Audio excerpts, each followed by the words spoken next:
how can someone go from this? Sorry, I'm looking for a person who helped me do the mastering of my next launch. I was looking your page and I can adjust to your price. To this, I'm gonna put a claim, and it's a shame that you offend those who can be your future clients. What?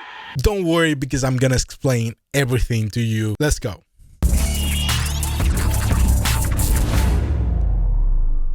Let's jump into it so you can actually see the conversation, because it's gonna be eye-opening. And just as a backstory, this happened all in Spanish. Someone who wants to be a client, they wrote me on Facebook Messenger, and this guy says, "Hey bro, I'm sorry, I'm looking for a person who helped me do the mastering of my next launch. Can you send me songs that you have mastered before? Preferably if you have something of the urban genre." Urban music in, the Hispanic world almost always is, reggaeton in this case. I just went to say, "Hey, name, thank you for contacting me.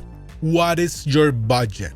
And this is very important because we're gonna get into 3 tips on how to deal with bad clients today, and this goes into it. So bear with me for a second so you know why I asked that first. And then this person answers back and says, "I was looking at your page and I can adjust to your price." So, obviously this seems like the ideal client. It's someone who looked through my page, saw the prices I have there. So far, this is an ideal client, right? We move on the conversation, and I'm explaining the process of how this is gonna work. So the next thing I say to this person is, just send me the song. I will send you a PayPal with the payment information, of course. And once the payment is processed, I'm gonna put you on my calendar. And if for any reason you don't like the mastering at all, I can give your money back. In any case, I'm taking all the risk, never my client. Does that sound good? And then they wrote back, "Sounds super good. I just want to listen to some of the masters you have done before."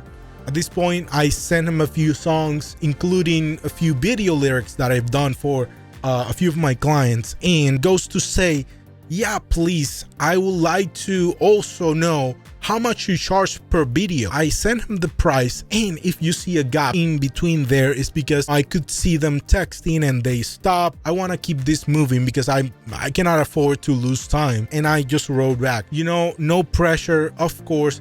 If it's not within your budget, it's okay. Just send me your email so I can send you the information for the master," right? So they send me their email, obviously, so I can send them the information. So this is the crucial part. What I'm gonna show you next is literally what happened after I send the PayPal to this crazy client. And brace for impact. "Hey pal, why did you send me that I chose to buy the mastering service? What? I don't even have a song yet that I would like to master. What? But now, because you did this without my authorization, isn't that against the law? I am the law! I cannot trust you anymore. I don't trust people. I got trust issues. I'm gonna put a claim, and it's a shame that you offend those who could be your clients." What? When I saw this, guys, it was like, who's this person? What in the world? What happened here? I cancel right away the PayPal. You don't need to pay it, but you asked me to send you a PayPal. You serious, Clark? You gave me your email. You agreed to the service. So I'm gonna give you 3 tips so you can avoid this kind of clients.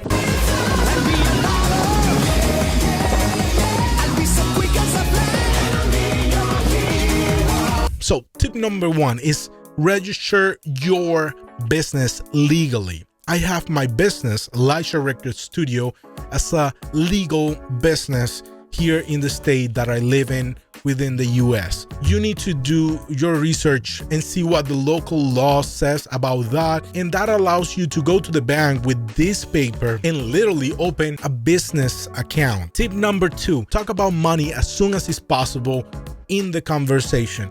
And this I learned from Chris Doe He's an amazing designer. Big shout out to Chris though for this tip. Just talk upfront about money. Feel confident about it, because that's gonna define who is your ideal client and who is not. And you cannot afford to lose time, and you cannot afford to make them lose time either. Tip number 3 is please open a PayPal account, a business PayPal account.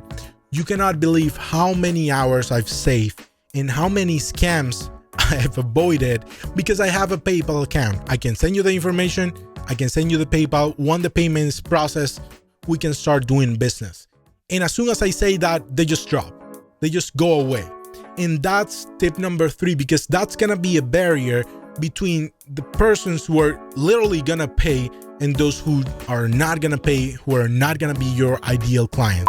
Those are the 3 tips I have for today. This is a super interesting subject, and guys, not everyone who says who has a business, and not everyone who says who's a client, it's an actual client that you want, at least.